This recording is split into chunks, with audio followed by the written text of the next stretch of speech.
नाज़रीन, मैं हूं शेख रहमत अली, आप देख रहे हैं क्राइम टुडे न्यूज़। नाज़रीन, आज कई लोगों का ये कहना है, कई लोग फेसबुक के जरिए सोशल मीडिया पर कई पोस्टर डाल रहे हैं कि कांग्रेस पार्टी ने कोई भी मुस्लिम को मिनिस्टर नहीं दिया, कैबिनेट में जगह नहीं दी और इस तरह की बात चल रही है। देखिए, पहली तो ये बात है कि कोई भी मुस्लिम उम्मीदवार जीत कर नहीं आया कांग्रेस की तरफ से। हाँ, पोस्टर तो देंगे क्योंकि वो नॉमिनेट पोस्टर रहेंगे या फिर एमएलसी भी देंगे, एमएलसी देकर पोस्टर बनाएंगे, उसके लिए वक्त चाहिए, शायद वो काम कर रहे हैं। लेकिन इत्तलात ये भी मिल रही है कि मजलिस की जानिब से रेवंत रेड्डी पर यह दबाव है, ये दबाव डाला जा रहा है कि कोई भी मुस्लिम चेहरे को आप मिनिस्ट्री ना दें सिवाय एक शब्बीर अली के, क्योंकि शब्बीर अली मजलिस के ख़ास दोस्त है। शब्बीर अली बहुत ज़माने से पहले से मजलिस के बहुत करीब रहे हैं और बहुत अच्छा काम करते हैं। वो कांग्रेस के जो भी चीज़ें हैं वो मजलिस को कहते हैं, जो अहम बातें होती हैं, तो इसके लिए वो जाने जाते हैं शब्बीर अली। और मोहम्मद अली शब्बीर को एक पोस्ट देना चाहिए, उसके अलावा कोई भी मुस्लिम चेहरे को नहीं देना चाहिए। इस तरह का मजलिस का दबाव आ रहा है, ख़ास तौर के फिरोज़ खान को लेकर ये बात हो रही है, क्योंकि फिरोज़ खान एक जेन्युइन आदमी है। फिरोज़ खान को अगर कोई मिनिस्ट्री दिए तो पूरे हैदराबाद को, तेलंगाना को एक कर देगा और पूरा काम करेगा, तो हमारे ये 7 एमएलए को परेशानी होगी। इसलिए फिरोज़ खान के साथ साथ कोई ऐसे काम करने वालों को ना दे, कोई भी ओहदा ना दे, डम्मी लोगों को ओहदे दें, या तो हम एक फहरिस्त देंगे, आप लिस्ट देंगे, उन लोगों को आप ओहदे दें। जिस तरह से बीआरएस पार्टी में हुआ था, मसीहुल्लाह, मोहम्मद सलीम, मोहम्मद महमूद अली और फसीउद्दीन बाबा, ये लोग थे और ये लोग नाकारे थे, किसी काम के नहीं थे, सिर्फ बराए नाम मुस्लिम थे। अगर ऐसे मुसलमान ऐसे ओहदों पे बैठेंगे तो कौम का कोई फ़ायदा नहीं होगा।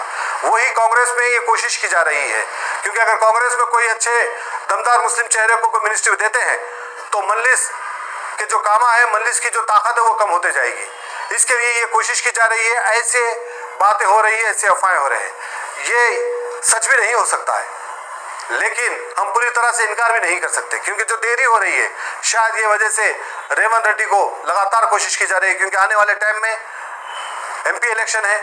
अगर एमपी इलेक्शन में अब मजलिस का क्या रुझान रहेगा, क्योंकि ये सारे इलेक्शन में हमने देखा कि रेवंत रेड्डी को टारगेट बनाया गया, आरएसएस का एजेंट बताया गया, टिल्लू कहा गया और कई ऐसे उन पर उनको तनकीद की गई, राहुल गांधी को तनकीद की गई, कांग्रेस पर तनकीद की गई और ये कहा गया कि कांग्रेस पार्टी कभी भी नहीं जीत सकती, ये बीजेपी से भी खतरनाक है, आरएसएस से भी खतरनाक है। इस तरह की बातें की गई है। भारतीय जनता पार्टी से ज़्यादा कांग्रेस को टारगेट बनाया था इस इलेक्शन में मजलिस की जानिब से, और फिरोज़ खान को और अमजदुल्ला खालिद को, ये 3 लोगों को ही टारगेट बनाया। लेकिन उसके बावजूद अवाम ने ये तमाम चीज़ों को बाजू रखकर कांग्रेस पर यकीन किया और कांग्रेस पर यकीन करके उनको कामयाब किया। अब कांग्रेस इख्तियार में आने के बाद क्या फिर अवाम का जो भरोसा था, वो भरोसे को क्या कांग्रेस तोड़ेगी? ये बहुत बड़ा सवाल है। क्या मजलिस से मिलकर काम करेगी? अगर मजलिस से मिलकर काम करेगी तो क्या मजलिस बीजेपी कांग्रेस को कुछ नहीं कहेंगे, बीजेपी के खिलाफ रहेंगे? आने वाले टाइम में कैसा होगा उनका रवैया? क्योंकि एमपी इलेक्शन है, ये एमपी इलेक्शन ही है जो सेंट्रल हुकूमत को तय करेगा कि नरेंद्र मोदी जीतेंगे या फिर राहुल गांधी जीतेंगे, क्योंकि अब एमपी इलेक्शन है। क्या उसको देखते हुए रेवंत रेड्डी उनको मौका देंगे या फिर उनको उनकी जगह रखकर अपनी एक ताकत बनाएंगे, अपनी एक पार्टी को मजबूत करेंगे? अब ये देखना बाकी है। लेकिन जिस तरह से बातें हो रही है इस तरह की, क्योंकि जो भी एमएलए मजलिस के कामयाब हुए हैं बिल्कुल कम परसेंटेज पे हुए हैं, इससे ये साफ जाहिर हो गया कि अवाम अब मजलिस को पसंद नहीं कर रही है, अवाम चाहती नहीं है, दिल से उनको वोट नहीं कर रही है। ये मजलिस को पता चल चुका है, कहीं ना कहीं असदुद्दीन अवैसी को भी पता चल चुका है, और इसीलिए उन्होंने सारे एमएलए को कहा कि अवाम के दरमियान जाएं, अवाम के दरमियान रहे, काम करें। यही वजह है कि मजलिस के एमएलए अब काम कर रहे हैं। वो और बात है कि कहीं कहीं जश्न भी बना रहे हैं, कहीं कहीं फूला भी पहन रहे हैं, लेकिन उसके बावजूद भी अवाम के दरमियान रह रहे हैं, लेकिन काम नहीं हो रहा है। काम कब होगा? जब ये हुकूमत, कांग्रेस हुकूमत बजट देगी और कांग्रेस हुकूमत कोई मुस्लिम कैंडिडेट को नहीं खड़ा करेगी तो शायद कुछ काम हो सकता है, वो भी ना के बराबर, क्योंकि इन इतने सालों में कोई भी तरक्यात के कामें नहीं हुए हैं। अवाम हर जगह नाराज़ है, अवाम हर जगह शिकायतें कर रही है कि कहीं ना कहीं उनको परेशान किया जा रहा है, उनके मसले हल नहीं किए जा रहे हैं। ज़रूरी है कि इस पर तवज्जो दें, क्योंकि हो ये रहा है कि एक वीडियो बनाई जा रही है दारुसलाम में जाते वक्त, दारुसलाम से निकलते वक्त, लोगों में जाते वक्त, लोगों से निकलते वक्त, आम पब्लिक के लिए नहीं। ये इनके जो कुछ चुनिंदा जो लीडर होते हैं, जो लीडर काम करते हैं, उनके साथ ही जो है ये तस्वीरात लेते हैं, आवाम के दरमियान नहीं जा रहे हैं। ये बहुत बड़ा मसला है, आने वाले टाइम में बहुत बड़ी मसला हो सकता है। इसलिए बहरहाल असदुद्दीन ओवैसी को ये सारी चीज़ें पता चल चुकी है और इसलिए उन्होंने कोई मुस्लिम चेहरे को ना देने की कोशिश कर रहे हैं और लगातार कांग्रेस पर दबाव बना रहे हैं।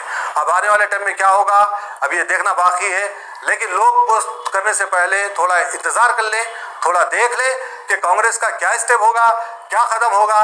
क्या वो मजलिस के साथ मिलकर कोई भी मुस्लिम को मिनिस्ट्री नहीं देगी, मजलिस के साथ रहेगी, या फिर असदुद्दीन ओवैसी की बात को इनकार करके वो मुसलमानों को मिनिस्ट्री देंगे। अब ये देखना बाकी है।